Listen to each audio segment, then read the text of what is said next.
Amazing, is it not? The Ampelos, one of our newest subjects.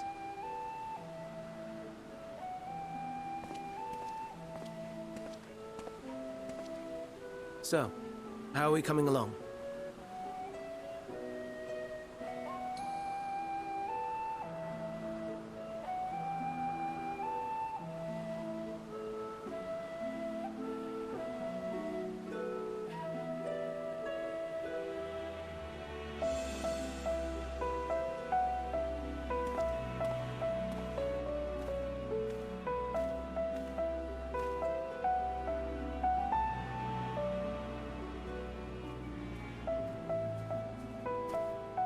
This place is Elpis. Those flowers. Elpis. Entelekis. Like me. I was right. Okay.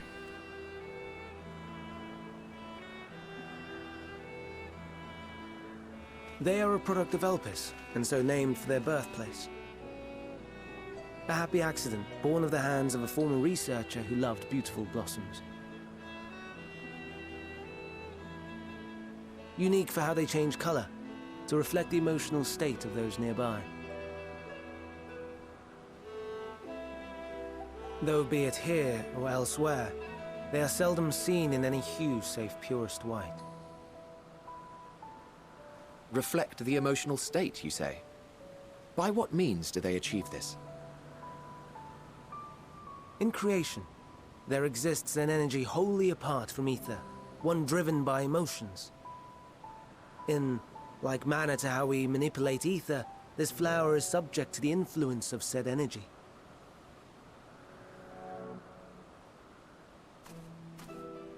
Well, it has no will of its own. It is sensitive to the prevailing emotion in the vicinity, and reacts by altering its color and vibrancy.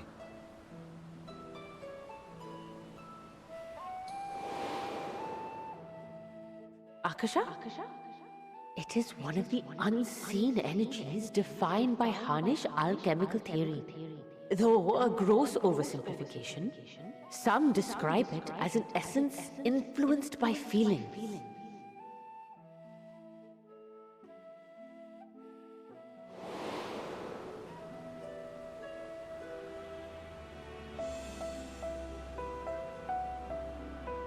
Akasha. Though I'm not familiar with the term, your description suggests it is the self-same energy. Dynamis, we call it.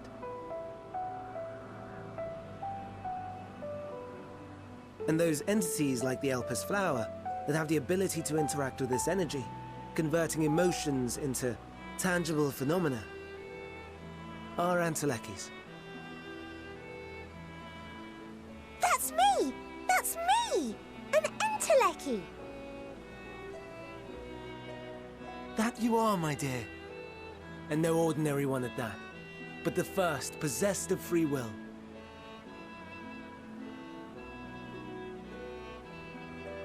Wait.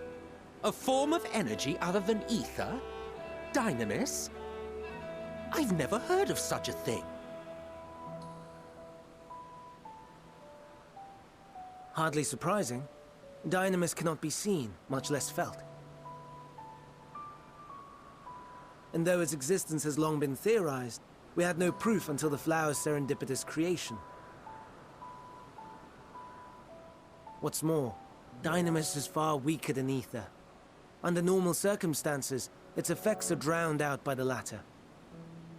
On account of which, beings comprised of and reliant upon the ether, like you and I, are unable to make practical use of Dynamis. 'Tis a truly esoteric thing, known to but a select few scholars. Intriguing. Then, given the limitations you described, why create Meteon?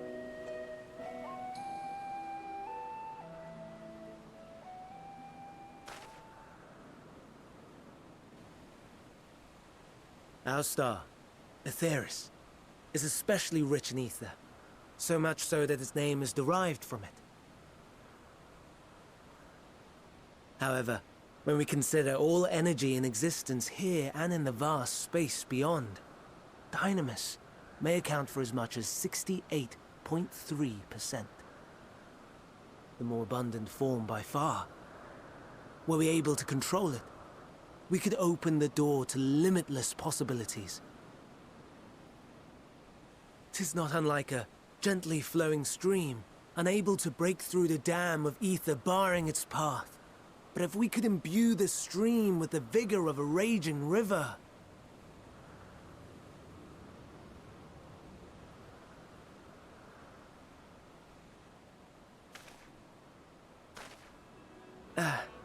Not that I have such grand ambitions. Nay. I merely wish to create a being that could traverse the great expanse.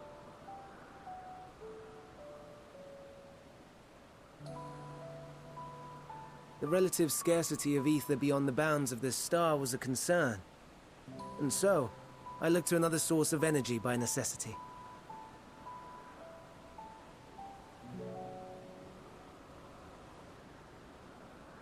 That being Dynamis. No wonder her ether is so thin. Precisely. Yours is thin too. Like an entelechy. Like me. So... are we the same? Entelecchies.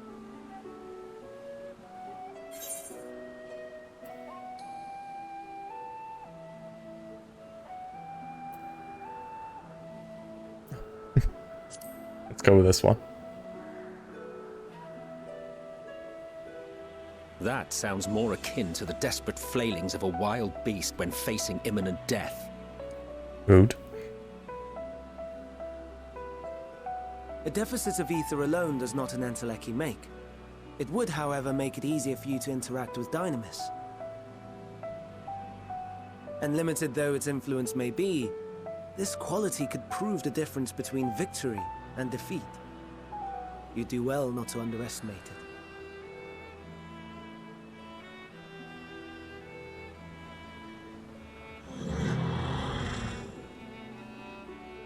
Oh dear. I'd forgotten about the poor fellow. You must excuse me a moment while I go and verify a few more things.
Well, there's a tale I'd like to hear.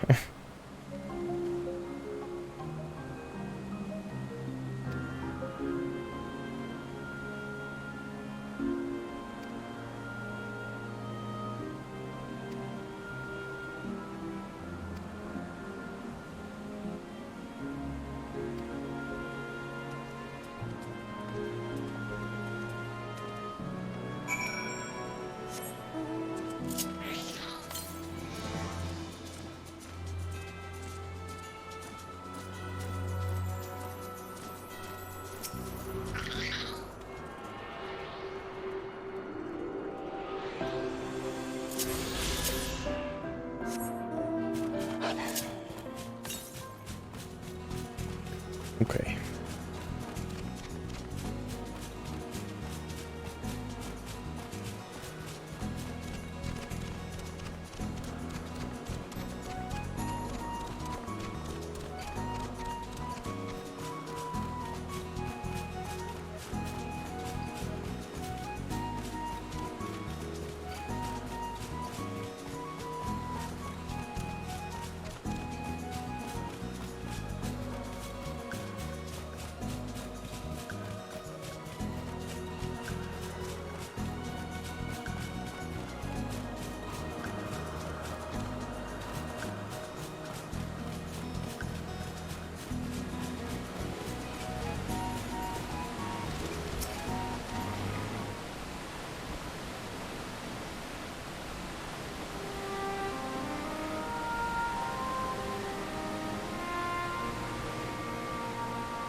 Yay, typing. Wonderful.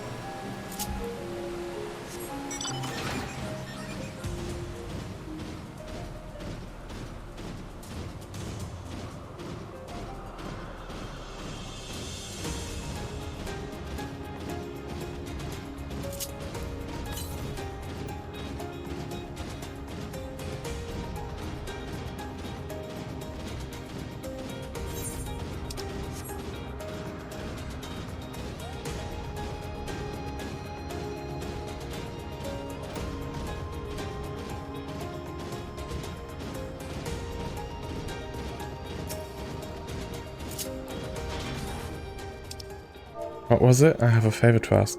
Okay.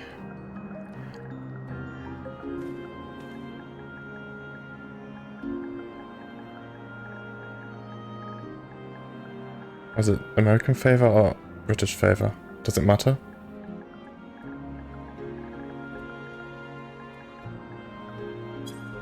Mm-hmm.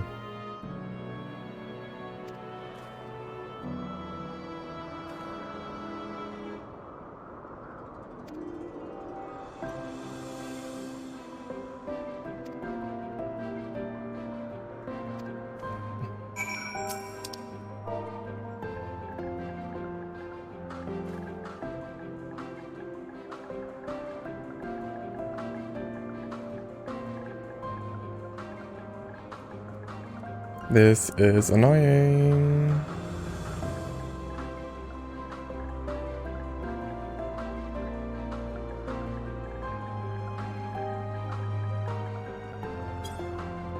Oh god, I didn't...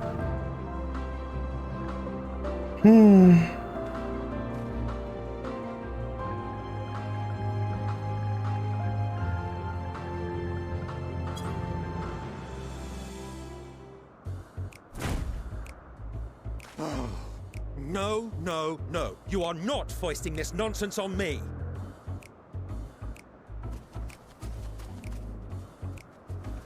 I'm given to understand you have the power to help the Charybdis, and should be quite willing to do so.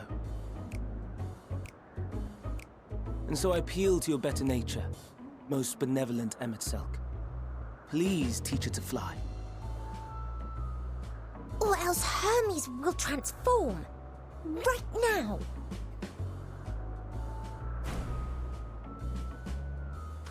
Now, there's no need to go quite that far.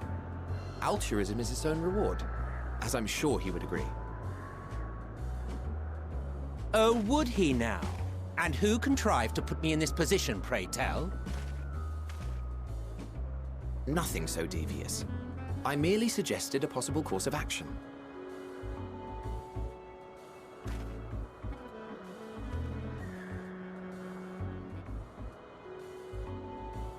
Please, Emmett Selk.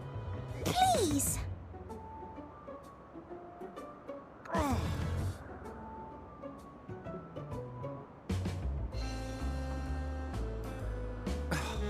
did not come all this way to play nursemaid to your creations. I'd thank you to remember this favor and let it be the last.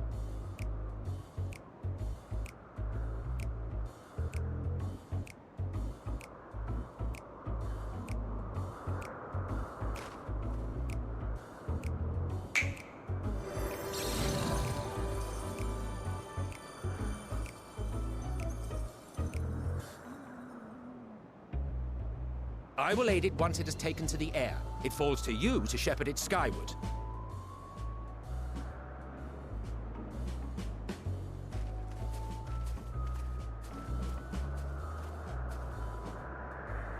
Well, let's relax and enjoy the spectacle, shall we?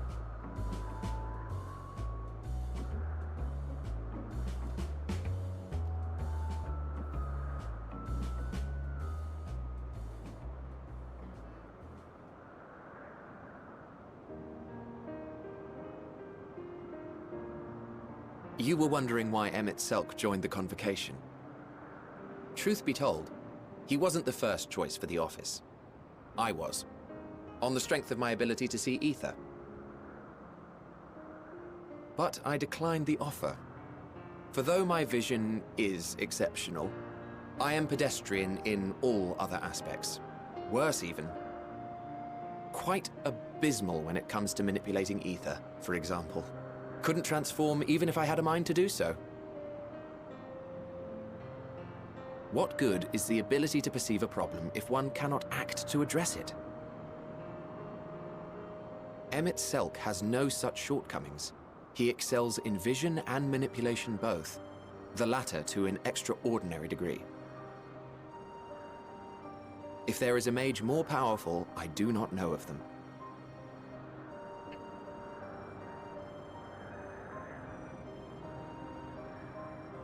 Thus did I recommend him for the office in my stead. And I wasn't the only one. Far from it. Countless others vouched for his skill and character. People the world over, to whom he had previously lent a helping hand. Oh, how surprised he was. Claimed he hadn't done anything remarkable for anyone. Modest to a fault. He deserved every bit of acclaim he received. Yet he may well have gone unappreciated were it not for a mutual friend. A singular soul who can't help but involve himself in the business of others. Where he walks, excitement is certain to follow. His antics irritate Emmett Selk to no end, but much of his grumbling stems from genuine concern. When our friend calls, he never fails to answer and lend his talents.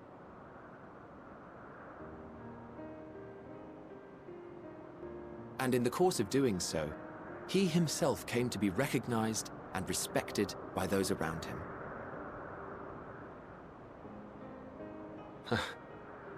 They are truly remarkable individuals, and I'm proud to call them friends. To help them realize their dreams. This will be my greatest contribution to our world. And when they have fulfilled their respective purposes, so too shall I have fulfilled mine, and together we may return to the star. Look at me, spilling my innermost secrets. I can't seem to help it with you. I can only assume it is due to the color of your soul. I just don't understand how you can be so alike and yet so different.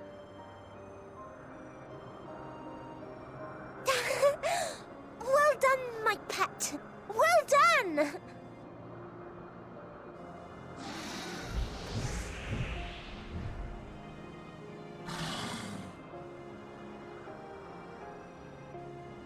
Ah, yes.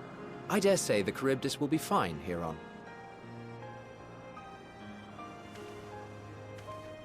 Why don't you go and signal to Emmett Selk? Let him know that his arduous task is at an end.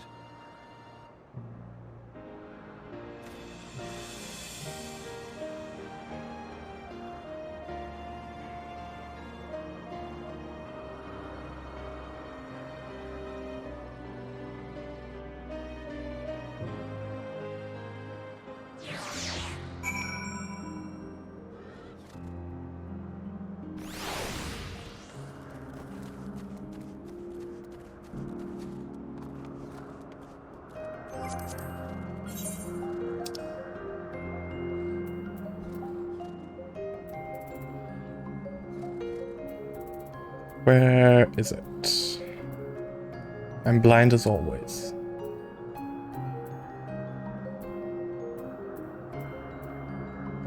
God damn it, I could just... No, there it is. Found it.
Okay, so he really does care for each and every creation.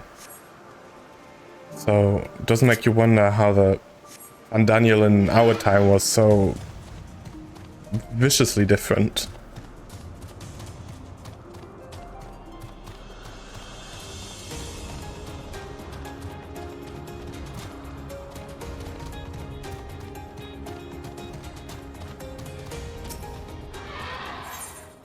What can we do for you?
Okay.